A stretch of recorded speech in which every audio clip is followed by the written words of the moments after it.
नमस्कार दोस्तों, एक बार फिर से सभी साथियों का स्वागत है कलाम एकेडमी के इस ऑनलाइन प्लेटफॉर्म पर। डिजिटल प्लेटफॉर्म के ऊपर हमारी बात चल रही थी वहां पर प्रीपोजिशंस के टॉपिक के ऊपर, जिसे हम पूर्व सर्ग या फिर समुच्चय बोधक अव्यय का नाम देते हैं, जिसका ये अंतिम हिस्सा रहेगा। और बची हुई जो प्रीपोजिशंस हैं उस पर अपन डिस्कस करने वाले हैं। सबसे पहले हम डिस्कस करेंगे सिंस के बारे में और साथ में आपका फॉर के बारे में, जिन्हें अपन टाइम एडवर्बियल्स के नाम से भी जानते हैं, जिन्हें अपन कंजक्शंस के नाम से भी जानते हैं, लिंकिंग डिवाइसेस के नाम से भी जानते हैं, और यहां तक कि उनका कुछ यूज है जो कि बतौर प्रीपोजिशन भी आपका किया जाता है, उस पर अपन चर्चा करेंगे। तो बिना वक्त जाया किए बिना सीधे ही आपको लिए चलता हूं यहां पर अपने इसी पार्ट की तरफ। देखिएगा, अपना जो टर्म आ रहा है, इस टर्म के अंदर हम नंबरिंग नहीं करेंगे, बची हुई प्रीपोजिशंस को एक साथ वहां पर पढ़ने की कोशिश करेंगे। तो देखते हैं वहां पर दोस्तों कि यहां किस तरीके से ये आपका टर्मिनोलॉजी है वो आपको देखने को मिलता है।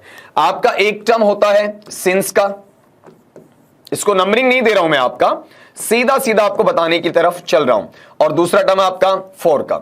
ये दोनों एक्चुअल में वास्तविकता में देखा जाता है तो ये क्या बोले जाते हैं, आपका टाइम एडवर्बियल्स। बताइए इन्हें क्या पढ़ा जाता है, आपका टाइम एडवर्बियल्स, अर्थात समय क्रिया विशेषण का नाम दिया जाता है। ठीक है, अब ये हिंदी में लिख देता हूं इसे। टाइम एडवर्बियल्स को हम हिंदी में क्या कह सकते हैं, आपका समय क्रिया विशेषण। समय क्रिया विशेषण। अब एक्चुअल में ये समय क्रिया विशेषण है किसके, वो सुन लीजिएगा। ये समय क्रिया विशेषण है आपका परफेक्ट के और परफेक्ट कंटीन्यूअस के। परफेक्ट के और परफेक्ट कंटीन्यूअस टेंस के हैं। जो परफेक्ट टेंस आता है उसमें किस किस को शामिल करते हैं, ये भी जरा सुन लीजिए। इसमें ये आपके शामिल हो सकते हैं प्रेजेंट परफेक्ट में, और दूसरा ये शामिल हो सकते हैं आपके वहां पर पास्ट परफेक्ट में। लेकिन एक चीज मैं यहां पर लिखकर काटूंगा, इसका स्पेशली आपको ध्यान रखना है, और वो आपका रहेगा फ्यूचर परफेक्ट का हिस्सा। इसको आप चाहकर भी फ्यूचर परफेक्ट में इस्तेमाल नहीं कर सकते। फ्यूचर परफेक्ट में अपने पास में टाइम एडवर्बियल बाई यूज होता है। अगला यहां पर बात करते हैं अपन परफेक्ट कंटीन्यूअस की। तो उसमें जो पहला है अपने पास वो कौन सा रहेगा, प्रेजेंट परफेक्ट कंटीन्यूअस।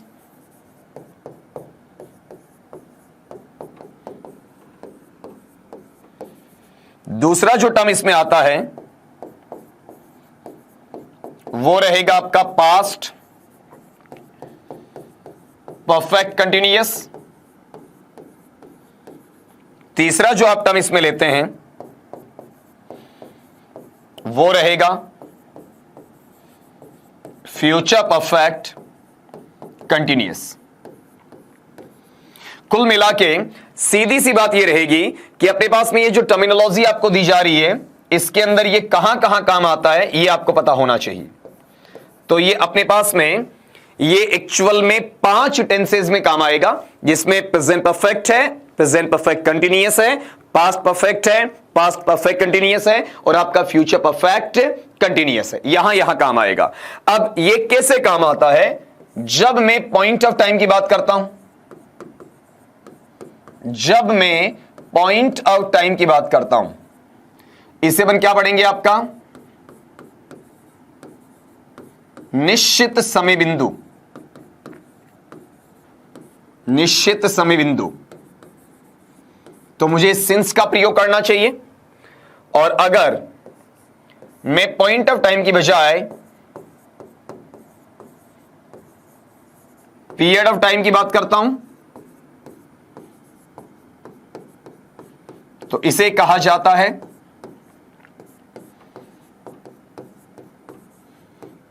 अनिश्चित समयावधि। अनिश्चित समयावधि।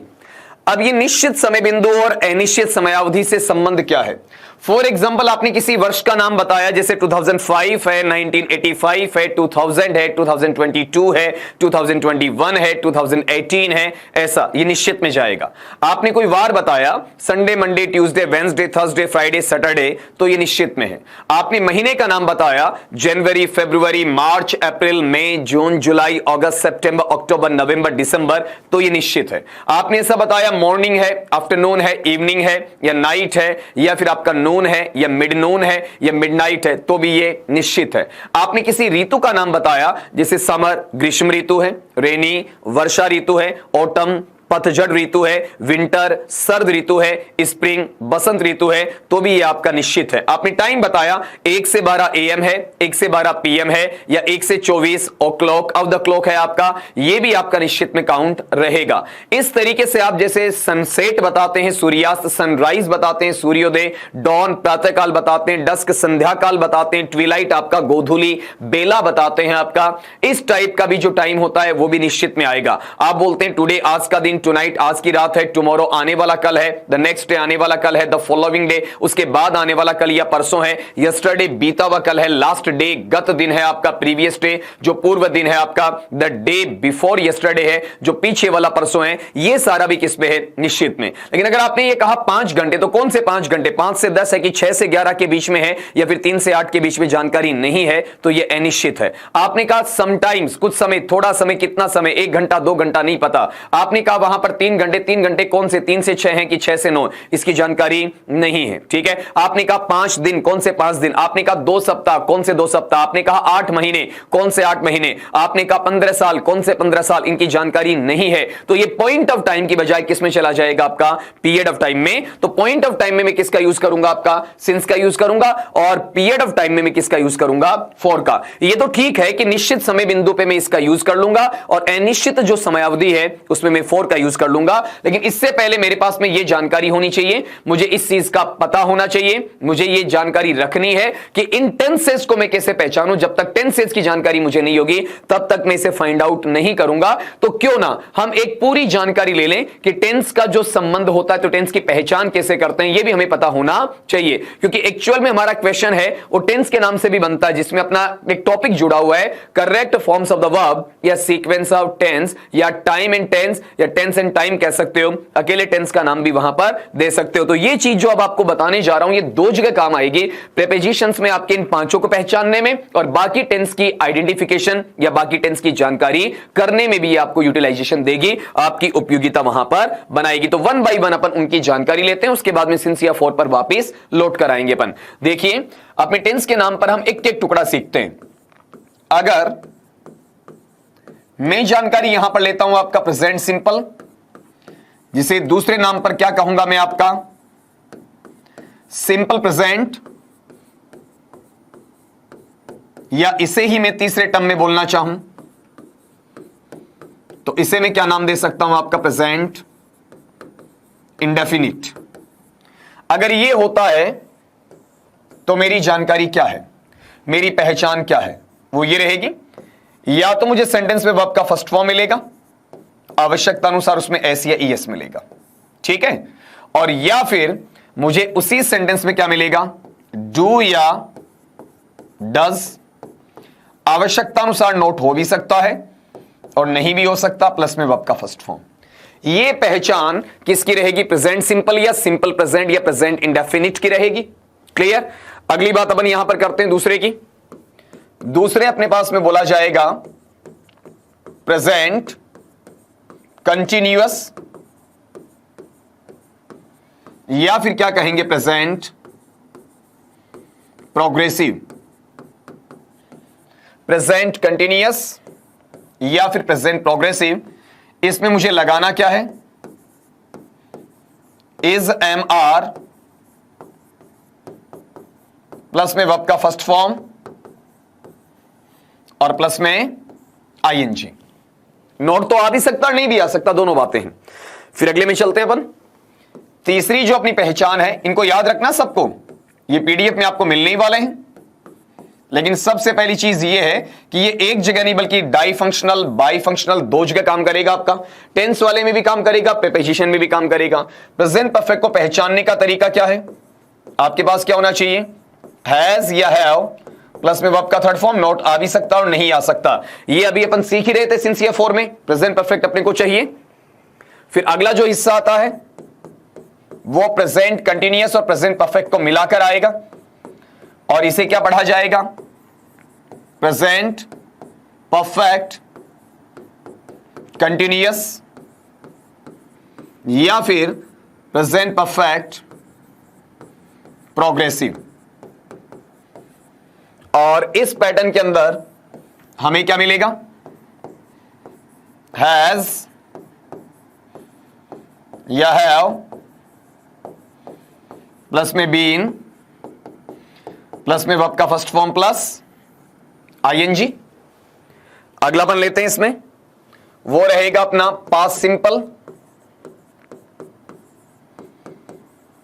इसे दूसरे शब्दों में पढ़ना चाहूं तो क्या पढ़ा जा सकता आपका, सिंपल पास्ट या फिर इसे क्या कहा जाएगा आपका, पास्ट इंडेफिनिट। पास्ट सिंपल या सिंपल पास्ट या पास्ट इंडेफिनिट, इसमें मुझे वर्ब का सेकंड फॉर्म मिल जाएगा। अगर ये अवेलेबल नहीं हूं तो मुझे यहां पर डिड है, आवश्यकता अनुसार नॉट आ भी सकता और नहीं भी आ सकता, साथ में आपका वर्ब का फर्स्ट फॉर्म मिलेगा। अगला पैटर्न लेते हैं अपन, इसमें वो हमारा रहेगा पास्ट कंटिन्यूअस, जिसे दूसरे वर्ड्स में क्या कह सकता हूं मैं, पास्ट प्रोग्रेसिव का नाम दिया जा सकता है। अब ये पास्ट कंटिन्यूअस या पास्ट प्रोग्रेसिव है, इसमें क्या चाहिए अपने को, वॉज या वर प्लस में वर्ब का फर्स्ट फॉर्म प्लस आईएनजी। अगला लीजिएगा, ये हमारा पैटर्न रहेगा पास्ट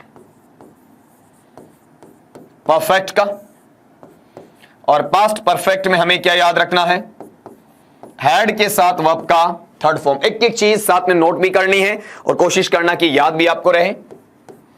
इसी के आगे वाला है पास्ट परफेक्ट कंटिन्यूअस या पास्ट परफेक्ट प्रोग्रेसिव। अगर इसको मैं लेता हूं तो ये टर्म देगा अपना had plus been plus verb का first form plus ING. Past perfect continuous की बात हो रही है आपकी। इसके आगे वाला जिसे अपन पढ़ेंगे फ्यूचर सिंपल या फिर कह सकते हैं आपका सिंपल फ्यूचर, या फिर आप इसे पढ़ सकते हैं आपका फ्यूचर इंडेफिनिट। Future indefinite. अगर इस टर्म के साथ में अपन चलते हैं तो हमें इसमें क्या मिलेगा, विल या शैल या कोई अदर मॉडल भी हो सकता है, प्लस में वर्ब का फर्स्ट फॉर्म। अगला हिस्सा है वो हम लेकर चलेंगे यहां पर फ्यूचर कंटिन्यूअस या फिर फ्यूचर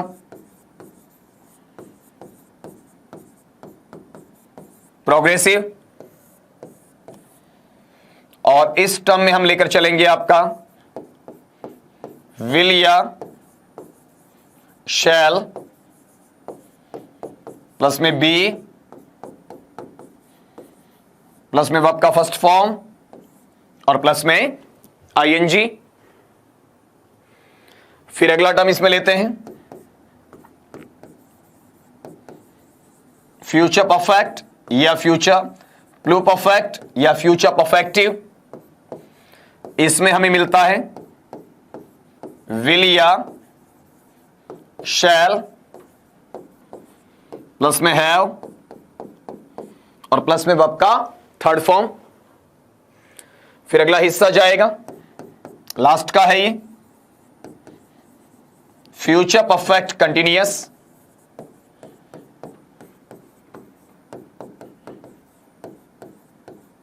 या फिर फ्यूचर परफेक्ट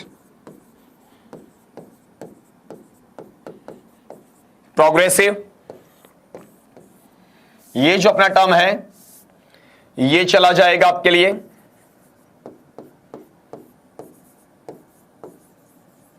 विल या shall plus have plus been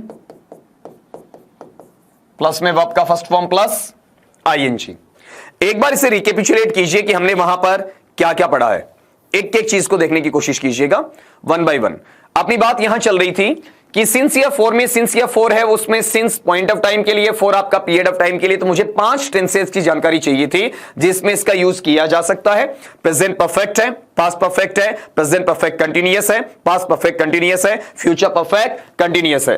तो इसमें पहली बात अपन ने सीखी present simple, simple present, present indefinite, मतलब जो चाहिए वो भी और उसके अलावा भी। तो इसकी पहचान ये है कि वाक्य में वर्ब का फर्स्ट फॉर्म हो सकता है, आवश्यकता पड़ने पर ऐसी या ईएस आ सकता है, नहीं भी आ सकता, या फिर डू या डस के साथ में आपका आवश्यकता अनुसार नोट लग भी सकता है, नहीं भी लग सकता, प्लस में वर्ब का फर्स्ट फॉर्म चाहिए। फिर अगली चीज इसके अंदर थी आपकी प्रेजेंट कंटीन्यूअस या प्रेजेंट प्रोग्रेसिव की, जिसमें क्या लगता है is am are plus verb का फर्स्ट फॉर्म प्लस आईएनजी था। उसके बाद में अगला फैक्टर है प्रेजेंट परफेक्ट का, जिसमें लगता है हैज या हैव प्लस वर्ब का थर्ड फॉर्म आएगा। उसके बाद नेक्स्ट है अपना प्रेजेंट परफेक्ट कंटीन्यूअस या प्रेजेंट परफेक्ट प्रोग्रेसिव, जिसमें क्या लगाना है हैज या have plus been plus verb का फर्स्ट फॉर्म प्लस आईएनजी। फिर नेक्स्ट वाला अपने पास में है वहां पर पास्ट सिंपल या सिंपल पास्ट या पास्ट इंडेफिनिट का, जिसमें अफर्मेटिव में वर्ब का सेकंड फॉर्म मिलेगा। बाकी बचे हुए में डिड प्लस वर्ब का फर्स्ट फॉर्म या did plus not plus verb का फर्स्ट फॉर्म आ जाएगा। फिर उसका अगला फैक्टर अपने पास है पास्ट कंटीन्यूअस या पास्ट प्रोग्रेसिव का, जिसमें चाहिए वॉज या वर के साथ वर्ब का फर्स्ट फॉर्म प्लस आईएनजी आपका। फिर अगला हिस्सा हमारे पास में पास्ट परफेक्ट का, जिसमें हमें क्या चाहिए हैड प्लस वर्ब का थर्ड फॉर्म चाहिए। उसके बाद हमें मिलेगा पास्ट परफेक्ट कंटीन्यूअस या पास्ट परफेक्ट प्रोग्रेसिव, जिसमें क्या चाहिए had plus been plus verb का फर्स्ट फॉर्म प्लस आईएनजी लगेगा आपका।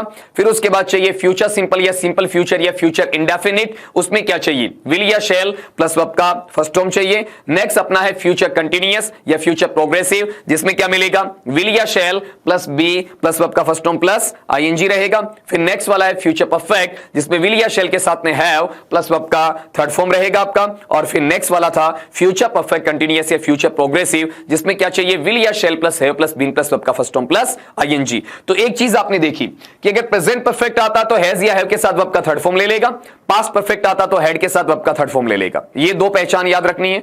दूसरी बात, परफेक्ट कंटीन्यूअस कोई सा भी आ जाए उसमें क्या लगेगा बीन प्लस वर्ब का फर्स्ट फॉर्म प्लस आईएनजी आएगा। अब उसमें निश्चित समय बिंदु है तो सिंस लगा दीजिए, अनिश्चित समय है तो वहां पर आप फोर लगा दीजिए। तो क्यों ना वहां पर इन सारी चीजों को अपन कवर करते हुए चलते हैं और जहां से अपन ने पढ़ा है उसी चीज को अपन आगे से यहां पर मॉड्यूलेशन देंगे जी। देखिए जरा, मैं एक सेंटेंस लिखता हूं और उस सेंटेंस के आधार पर आपको देखना है इसमें सिंस आएगा या फिर फोर आएगा। मैंने लिखा आई हैव बीन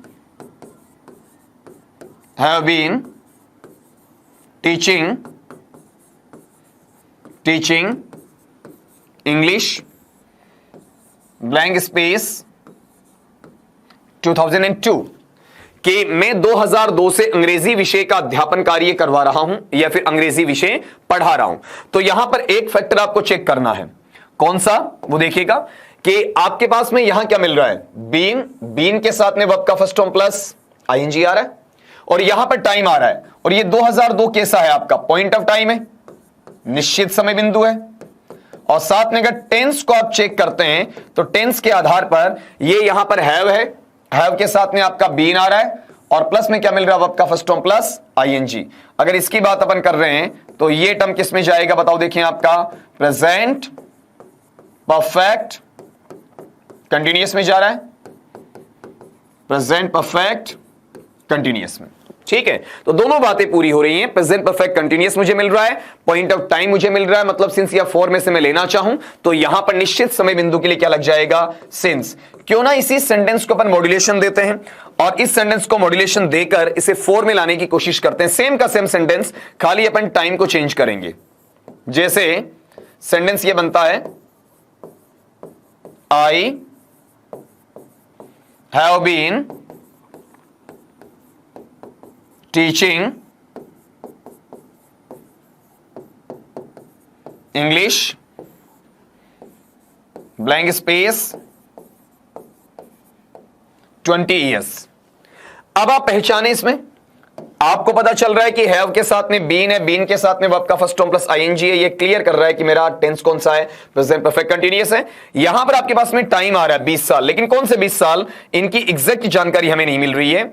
ये पॉइंट ऑफ टाइम की बजाय किसमें चला जाएगा, आपका पीरियड ऑफ टाइम में चला जाएगा, अनिश्चित समयावधि में चला जाएगा। और जैसे परफेक्ट कंटीन्यूअस में अनिश्चित समयावधि का आप अंदेशा लेते हैं, उसका संकेत आप देते हैं, तो हर हाल में आपको किसका यूज करना है, फॉर का यूज करना। तो सिंस या फॉर का पहला यूज अपन ने सीखा। देखो इससे पहले वाले में बात यही थी कि अपने पास में टर्म है सिंस या फॉर, पॉइंट ऑफ टाइम में सिंस आ जाएगा और आपका पीरियड ऑफ टाइम में फॉर आ जाएगा, बतौर टाइम एडवर्बियल्स के तौर पर काम में लेगा। इन 5 टेंसेज में किसी के साथ इसे अप्लाई किया जा सकता है, जिसमें से अपन ने 2 एग्जांपल लिए, दोनों ही अपने एग्जांपल्स किसके, प्रेजेंट परफेक्ट कंटीन्यूअस के हैं। खाली टाइम को चेंज किया, एक जगह मेरे पास में पॉइंट ऑफ टाइम है और दूसरी जगह मेरे पास में क्या है, आपका पीरियड ऑफ टाइम आपका माना जाएगा। अब आगे चलते हैं इसके अगले यूजेस की तरफ। सिंस या फॉर की बात अपन करना चाहेंगे यहां पर। जैसे अगर मुझे बिकॉज का अल्टरनेटिव चाहिए, बिकॉज का अल्टरनेटिव, इसका विकल्प चाहिए, तो ये मेरे पास में उसका सब्स्टिट्यूट बन सकता, अल्टरनेटिव कह दीजिए, या फिर आप चाहें तो उसे क्या कह सकते हैं, आपका सब्स्टिट्यूट भी कह सकते हैं। ठीक है, स्थानापन्न या फिर आपका विकल्प का स्थिति का भाग भी से आप मान सकते हैं। अब बिकॉज के तौर पर कैसे, जैसे मैं यहां पर एक सेंटेंस लिखता हूं, मैंने यहां पर लिखा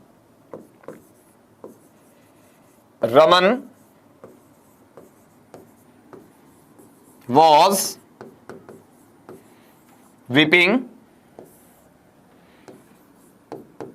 his mother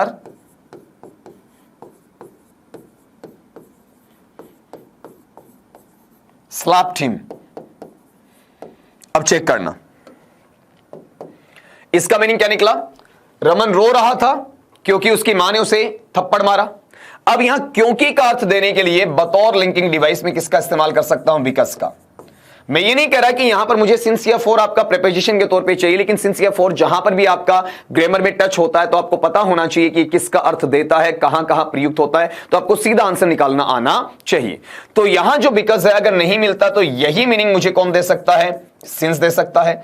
ये नहीं मिलता है तो मुझे ये का ये मीनिंग यहां पर कौन दे सकता है, आपका फॉर दे सकता है। और इसके अलावा भी मुझे पता होना चाहिए यहां पर ये मीनिंग कौन दे सकता है, एज दे सकता है। लेकिन मेरा काम यहां किससे चलेगा, सिंस और फॉर से चलेगा, मुझे ये सीखना है। अगर 2 क्लोजेस को जोड़ने के लिए एक जगह कारण है, एक जगह परिणाम आता है, ठीक है, यानी 2 क्लोजेस के अंदर क्योंकि का बिकॉज का अर्थ देना है, तो बिकॉज का जो रिप्लेसमेंट है, ठीक है, बिकॉज का जो सब्स्टिट्यूट है, बिकॉज का जो अल्टरनेटिव है आपका, वो क्या बन सकता है, सिंस या फॉर बन सकता है। मतलब बिकॉज की पूर्ति सिंस कर सकता है और बिकॉज की पूर्ति आपका फॉर भी वहां पर कर सकता है। दोनों इश्यूज आपको देखने आने चाहिए। क्लियर। अब ये जो स्थितियां आपके पास में बन रही हैं, उसमें सीधा सीधा अर्थ है कि बिकॉज का काम सिंस भी कर सकता है और बिकॉज का काम आपका फॉर भी कर सकता है। इसके अलावा लीजिएगा, अगर मेरे पास में एक टर्म है लुक और दूसरा टर्म है मेरे पास में सर्च, अब इन दोनों में फर्क देखिएगा आपका। अपने पास में लुक का सिंपल मीनिंग अपन लेते हैं तो सिंपल मीनिंग क्या होता है आपका, देखना, और सर्च का क्या होता है आपका, तलाश करना। यह तो अपने आप में वही मीनिंग दे रहा जो मीनिंग मुझे चाहिए, लेकिन मैं ये कहता हूं कि इन दोनों को मैं ऐसे प्रेजेंट करूं, जैसे लुक फॉर या फिर आपका सर्च फॉर, लुक फॉर या सर्च फॉर।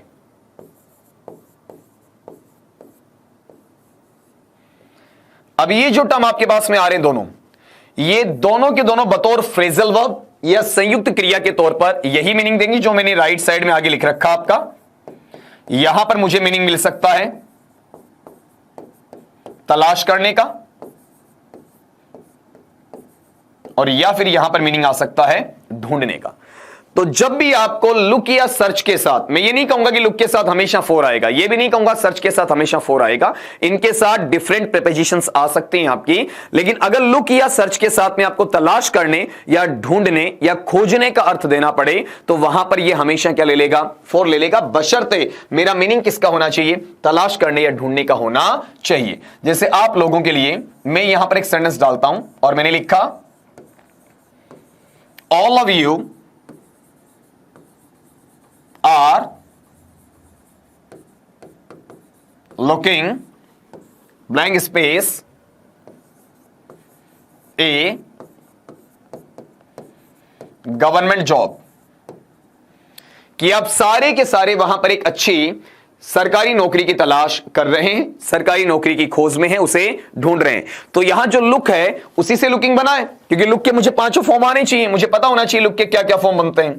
पहला फॉर्म मेरे पास में लुक है, दूसरा यहां पर क्या बनेगा इसका लुक्ड, तीसरा मैं बनाना चाहूं तो ये वापस क्या आ जाएगा मेरे पास में लुक्ड, अगला मैं लेना चाहूंगा तो मेरे पास में बनेगा लुकिंग, फिर नेक्स्ट वाला हिस्सा मैं लेना चाहूंगा तो ये बनेगा आपका लुक्स। ऐसे मुझे सर्च का भी पता होना चाहिए,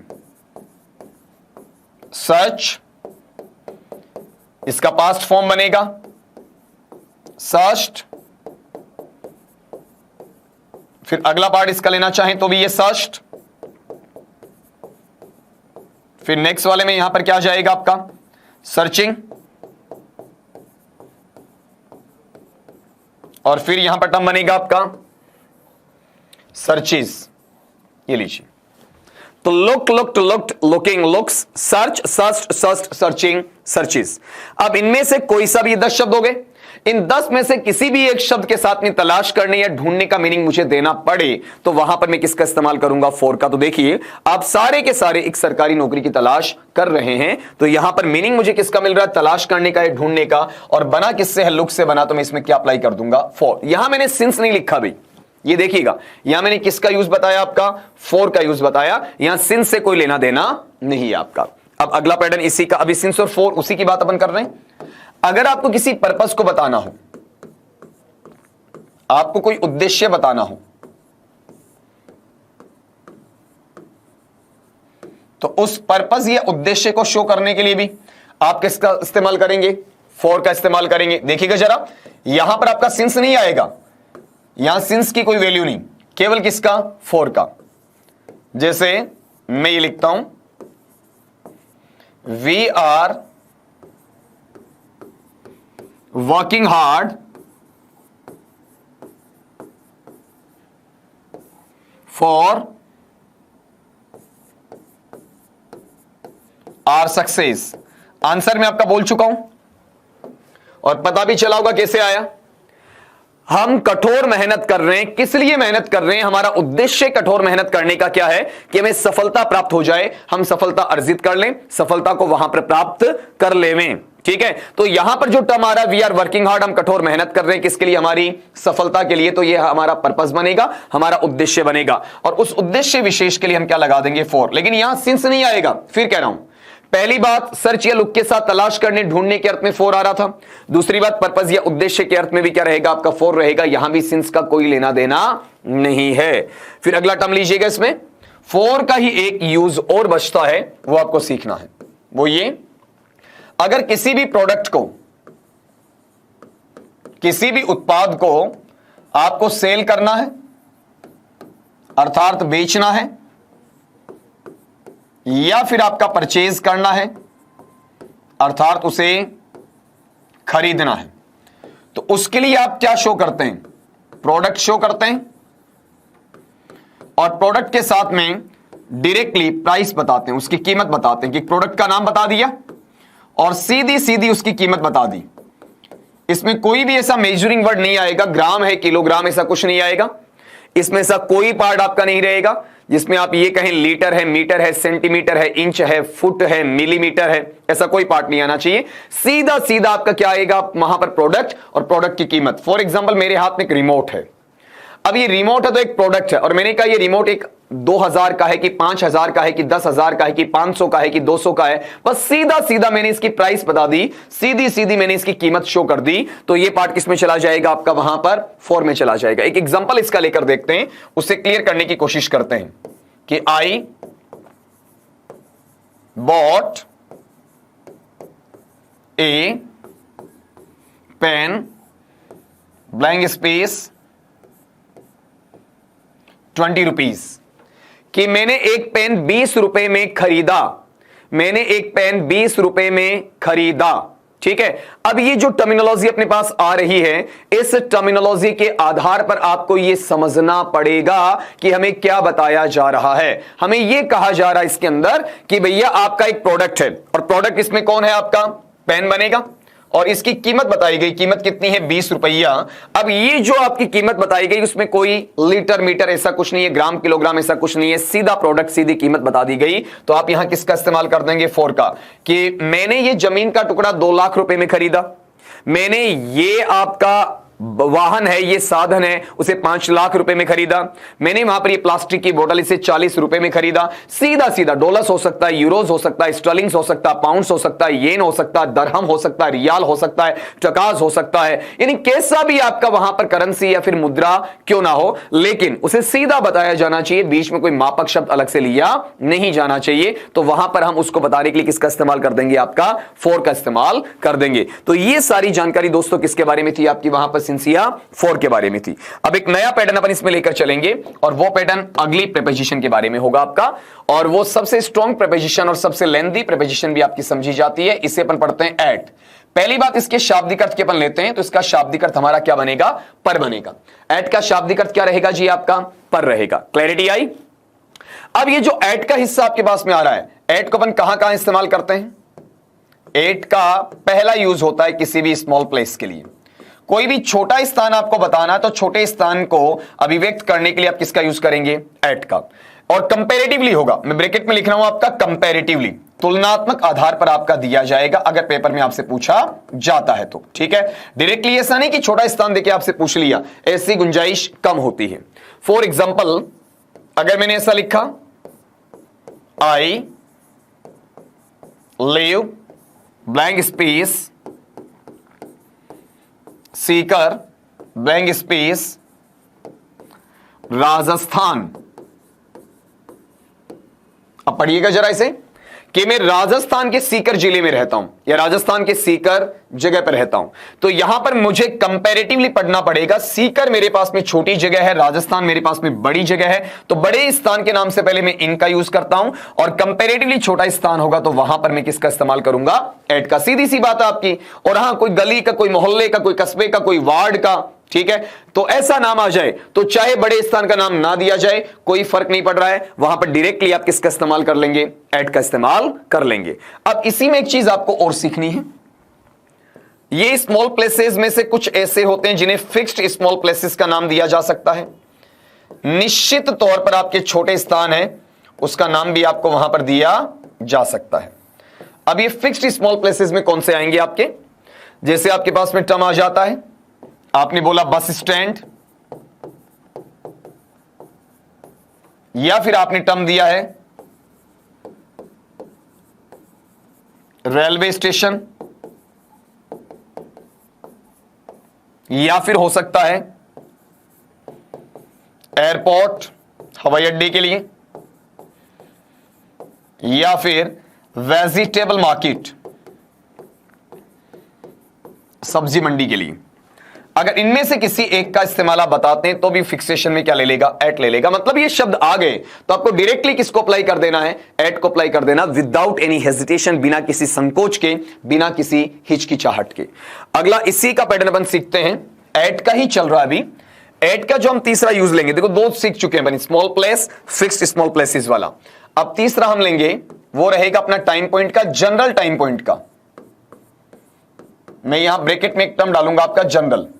सामान्य स्तर पर जो आपका समय बिंदु आपको बताया जाता है उसकी अपन बात करते हैं, तो वहां पर अपना टर्म क्या रहेगा वो सुन लीजिएगा। ये जनरल टाइम पॉइंट के अंदर जैसे 1 से 12 AM हो सकता है, 1 से 12 PM हो सकता है, 1 से 24 o'clock हो सकता है। AM का फुल फॉर्म होता है एंटी मेरिडियम, अपराह्न पूर्व। PM का फुल फॉर्म होता है पोस्ट मेरिडियम, अपराह्न पश्च। और o'clock का फुल फॉर्म होता है ऑफ द क्लॉक, घड़ी के मुताबिक, घड़ी के अनुसार, अकॉर्डिंग टू द क्लॉक। अब ये जो टर्म आपके पास आ रहे हैं, इनके आधार पर एक एग्जांपल लेके अपन पढ़ते हैं। मैंने सेंटेंस लिखा, I get up 4 o'clock daily, कि मैं रोजाना सुबह 4 बजे उठता हूं, तो यहां पर ये 4 o'clock मेरे पास में क्या है, एक टाइम पॉइंट और जनरल टाइम पॉइंट है। इसे अगर मैंने फ्यूचर परफेक्ट में लिया होता तो ये बाई ले जाता। अगर मैं इसे वहां पर प्रेजेंट परफेक्ट या पास्ट परफेक्ट या present perfect continuous, past perfect continuous या फ्यूचर परफेक्ट कंटिन्यूअस में देता तो यही मेरे लिए वहां पर सिंस ले जाता। मतलब ऐसा नहीं कि मुझे केवल टाइम पॉइंट देखना है, यह देखना है कि ये किस सेंस में यूज हुआ है, किस सर्कमस्टांस में यूज हुआ है, उसके अकॉर्डिंग इसका मुझे यूज करना पड़ेगा और उसी के मुताबिक वहां पर यह चीज आपकी अप्लाई भी हो जाएगी। तो यहां समझिएगा मेरे पास में टाइम पॉइंट जनरल वे में आ रहा है और इस जनरल वे के आधार पर मुझे सीधा सीधा उसमें एक्ट अप्लाई कर देना है। लेकिन इसी के साथ में कुछ फिक्स्ड टाइम पॉइंट्स होते हैं, उनका भी मुझे ध्यान रखना है। फिक्स्ड टाइम पॉइंट्स, निश्चित जो आपके समय बिंदु हैं, इनका स्पेशली ध्यान रखना है कि इनके साथ में एट लगेगा ही लगेगा।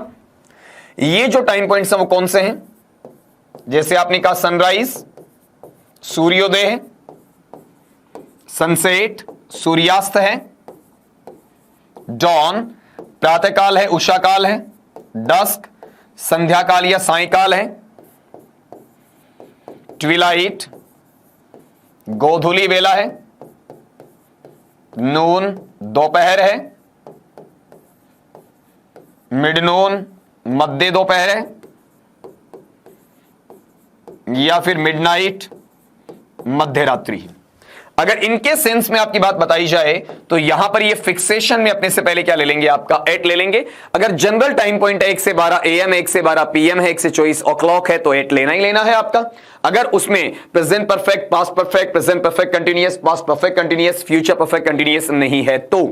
दूसरी बात, इसमें अपने पास में अगर फिक्स टाइम पॉइंट्स हैं, जैसे सनराइज है, सनसेट है, डॉन है, डस्क है, ट्विलाइट है, नून है, मिडनून है, मिडनाइट है, तो एट लग जाएगा। अगर ऐसा आ जाए ना कि द मॉर्निंग तो in the morning, the night तो in the night, the evening तो in the evening, the afternoon तो इन द आफ्टरनून, वहां पर आपका क्या चला जाएगा, इन चला जाएगा, यानी फर्क रहेगा आपका। तो ये आपको जरूर पहचान लेना है, कहां पर एट लगेगा, कहां पर बाई लगेगा, कहां पर सिंस लगेगा और कहां पर आपका इन लगेगा। अगला पॉइंट इसका कवर करते हैं अपन। अगर आपको थ्रेश होल्ड का मीनिंग देना है, ये अपने पास में नंबर 5 रहेगा इसी का, थ्रेश होल्ड। थ्रेश होल्ड का एक एच लेना है, एक एच आपको हटाना है। थ्रेश होल्ड को हिंदी मीनिंग में अपन बोलते हैं तो इसे क्या कहा जाएगा, आपका दहलीज कहा जाएगा, मारवाड़ी में जिसे आप थड़ी वगैरह बोला करते हैं, लाइक दैट। यहां ये जो टर्म है वो मुझे सेंस किसका देगा, द गेट का या फिर द डोर का। हालांकि ये शब्द आएंगे नहीं ना, आपका थ्रेश होल्ड वर्ड आएगा, ऐसा शब्द नहीं आएगा थ्रेश होल्ड। जो वर्ड आएगा वो द गेट या द डोर आएगा, ये शब्द नहीं आएगा थ्रेश होल्ड। थ्रेश होल्ड का मीनिंग देने के लिए क्या आएगा, द गेट या द डोर आएगा। मतलब ये होकर भी ये खुद का मीनिंग नहीं देंगे, दरवाजे का मीनिंग नहीं देंगे, बल्कि दहलीज का मीनिंग देंगे। और वहां हम किसका इस्तेमाल कर देंगे, आपका एट का इस्तेमाल कर देंगे। फॉर एग्जाम्पल सेंटेंस दिया गया, the beggar was standing the gate, कि भिखारी है वो दरवाजे पर खड़ा हुआ था। अब आप एक बार चेक करिएगा जरा इसे, इस टर्म को आप पढ़ते हैं तो आपके पास में अगले ने क्या बोला, भिखारी दरवाजे पर खड़ा हुआ था। तो मान लीजिए कि यहां से लेके यहां तक आपका दरवाजा, तो ये तो है नहीं कि दरवाजे के ऊपर जाकर खड़ा होगा, नहीं ना, कहां होगा, दरवाजे के यहां पर। अब दरवाजे के यहां खड़ा हो रहा, तो यहां दरवाजे का क्या बन रहा है, आपका दहलीज बन रही है। तो उस थ्रेश होल्ड का मीनिंग मुझे कौन दे रहा है, द गेट दे रहा है। यानी खुद गेट के लिए नहीं आ रहा है, गेट के लिए जो नीचे बना हुआ दहलीज है उसके अर्थ में उसे प्रयुक्त किया जा रहा है। और उसी सेंस के लिए हम किसका यूज लेंगे, एट का। तो आपको सीधा याद क्या रखना है, अगर द गेट या द डोर आ गया तो आप वहां पर क्या लिखेंगे, एट द गेट या फिर एट द डोर की बात करेंगे। अब अगला पैटर्न यहीं पर एट से उठाते हैं अपन। अगर मेरे सेंटेंस में कहीं पर भी मुझे ब्लैंक स्पेस देते हुए द एज ऑफ की फ्रेज मिली, खालिस्तान देते हुए मुझे फ्रेज क्या मिला, द एज ऑफ। अब द एज ऑफ के साथ में यहां पर 40 आ गया, 18 आ गया, 27 आ गया, ठीक है, 25 आ गया, लाइक दैट, ऐसा कुछ आ गया। तो ये जो सेंस मुझे मिल रहा है, ये सेंस अपने लिए फिक्सेशन में क्या दे देगा, आपका एड दे देगा। ठीक है। अब इस टर्मिनोलॉजी के आधार पर मुझे चेक करना है, देखिए जरा ये एट फिक्स में कैसे लेता है। एक एग्जांपल लेंगे अपन इसका कि he past his BA the as of 20, कि उसने अपना BA है वो 20 वर्ष की आयु में उत्तीर्ण किया। उसने अपना BA 20 वर्ष की आयु में उत्तीर्ण किया। ये इसका हिंदी अर्थ है जनरल, उस पे मुझे सरोकार ही नहीं रखना। यहां देखिए ब्लैंक स्पेस के बाद क्या मिल रहा है, द एज ऑफ फ्रेज आ रहा है, फिर एक उम्र का पड़ाव, उम्र का निर्णायक बिंदु मुझे दिया जा रहा है, कौन सा आपका 20 मिल रहा है ना आपका। अब ये जो सेंस है वो यहां पर क्या अप्लाई करवा देगा, आपका एट अप्लाई करवा देगा। क्लियर। क्या कहा जा रहा है कि अगर आपको खालिस्तान के बाद में द एज ऑफ देके उम्र का कोई भी पड़ाव बताया जाए तो आप उस खालिस्तान के अंदर क्या फिल कर दें, आपका एट फिल कर दें। अब इसी के अगले पॉइंट पे चलिएगा, अगर आपको टुवर्ड्स का अर्थ देना पड़े, टुवर्ड्स का हिंदी मीनिंग आप लेते हैं, क्या पढ़ेंगे आपका की तरफ, तब भी आप एट अप्लाई कर सकते हैं। जैसे मैंने सेंटेंस लिखा, all of you are looking blank space the board. Meaning क्या निकलता है कि आप सारे के सारे बोर्ड की तरफ देख रहे हैं, तो मीनिंग आ रहा है की तरफ का, टुवर्ड या टुवर्ड्स का आ रहा है। तो यहां इस की तरफ के अर्थ को देने के लिए मुझे किसका इस्तेमाल करना है, एट का इस्तेमाल करना है।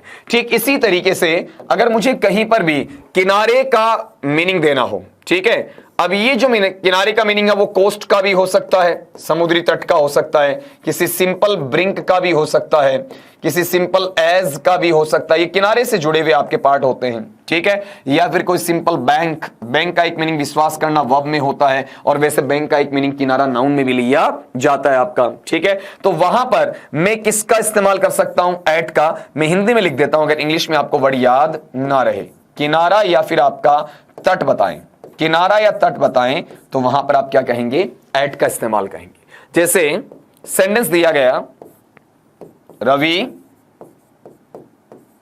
Was standing blank space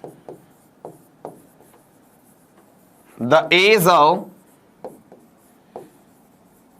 Jamuna river, या जमुना, कि जो रवि नाम का लड़का है वो यमुना नदी के किनारे पर खड़ा हुआ था। तो क्या आ रहा है, मीनिंग किसका दिया जा रहा है, आपका एज का मीनिंग दिया जा रहा है। अब ये जो एज का मीनिंग आपको मिल रहा है किनारे के अर्थ में, तो ये अपने से पहले क्या ले लेगा, आपका एट ले लेगा। क्लैरिटी आपकी होनी चाहिए, मतलब टुवर्ड्स के अर्थ में और आपका किनारे के अर्थ में। एक चीज अपन यहां पर और सीखते हैं जो कि इससे जुड़ी हुई है और काफी अच्छी भी रहेगी, ये आपका फिक्स्ड पैटर्न में आ जाएगा। जैसे ये वर्ड्स आपको मिल जाएं, सपोज कीजिए आपको क्या मिला, स्माइल।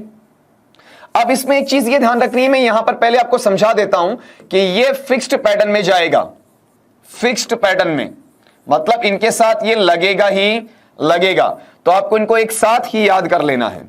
जैसे स्माइल मुस्कुराना आया, या फिर आपका लॉफ ठहाके मारकर हंसना आया, या फिर गीगल ठीठी हंसना या दांत दिखाकर हंसना, या फिर स्टेयर घूर कर देखना, या फिर इसमें हो सकता है आपके लिए वहां पर कहीं पर भी ये टर्म जब बदलते हैं तो बदलने के साथ साथ में इनका जो मीनिंग होता है उस पर जरूर आपको ध्यान देना है कि मीनिंग अगला हमें क्या पूछना चाह रहा है, मीनिंग हमें क्या दिया जा रहा है। श्रीक चीखने चिल्लाने से है, शाउट चीखने चिल्लाने से है, येल चित्कार करने या चीखने चिल्लाने से है, नॉक दरवाजा खटखटाने से है, या फिर आपका टर्म हो सकता है इसी के अंदर एम लक्ष्य साधने या निशाना साधने से है। इस टाइप का जो पैटर्न आपको मिलता है और इनके साथ में आपसे पूछ लिया जाए तो आप फिक्सेशन में क्या अप्लाई कर सकते हैं, एट अप्लाई कर सकते हैं। जैसे एक एग्जांपल दिया गया और सेंटेंस लिखा गया, ही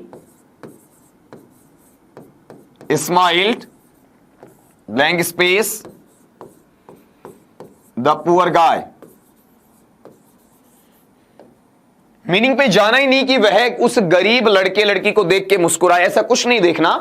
सीधा सीधा ये देखना है कि मेरे पास में टर्म क्या आया, आपका स्माइल्ड आया, और स्माइल्ड बना किससे है, आपका इस्माइल से बना है, और इस्माइल इन शब्दों में से एक है। फिर मुझे प्रीपोजिशन पूछा गया तो ये डायरेक्टली मेरे पास क्या ले लेगा, एट ले लेगा। तो दोस्तों जो आज अपनी बात हुई है उसको एक सरफिशियल नजरों पर आप देखिए कि मैं किसकी चर्चा यहां पर आपके सामने करके गया, जहां पर अपने टॉपिक को मुझे एंड करना था, फिनिश करना था, और टॉपिक को फिनिश करने के साथ साथ में आपको सारी चीजें मुझे क्लियर भी करवानी थी। हमने बात की थी सिंसियर फोर की टेंस के संदर्भ में बात की, और फिर उसके बाद में यहां पर इसके एग्जांपल्स भी हमने लिए। उसके बाद में जो आपका इसका यूज था बिकॉज के अल्टरनेटिव के तौर पर वो देखा। फिर अगली बात किया सर्च के साथ में तलाश करने के अर्थ में से पढ़ा, फिर इसका उद्देश्य के अर्थ में पढ़ा, और उसके बाद में किसी प्रोडक्ट को खरीदने या बेचने के अर्थ में भी इसे आपका पढ़ा गया। ठीक है, अब अगला टर्म जो अपने पास में आया वो टर्म था आपका एट का, जो स्मॉल प्लेस के लिए था, फिक्स्ड स्मॉल प्लेसेस के लिए था, टाइम पॉइंट जनरल का था, फिक्स्ड टाइम पॉइंट्स के लिए था आपका। इसके अलावा थ्रेश होल्ड जिसमें द गेट या द डोर के लिए था, या फिर ब्लैंक स्पेस के बाद में द एज ऑफ की फ्रेज उसके साथ में से दिया गया था।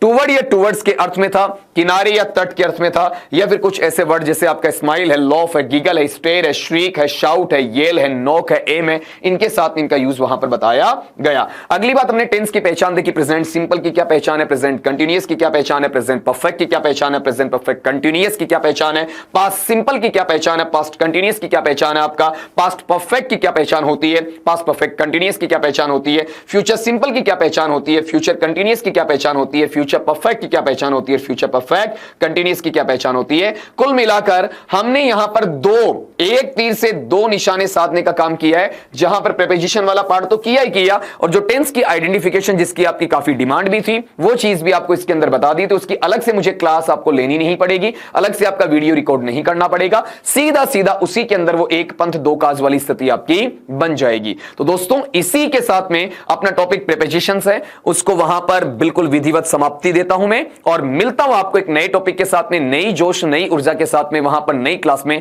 तब तक के लिए सभी साथियों को हमारी तरफ से नमस्कार।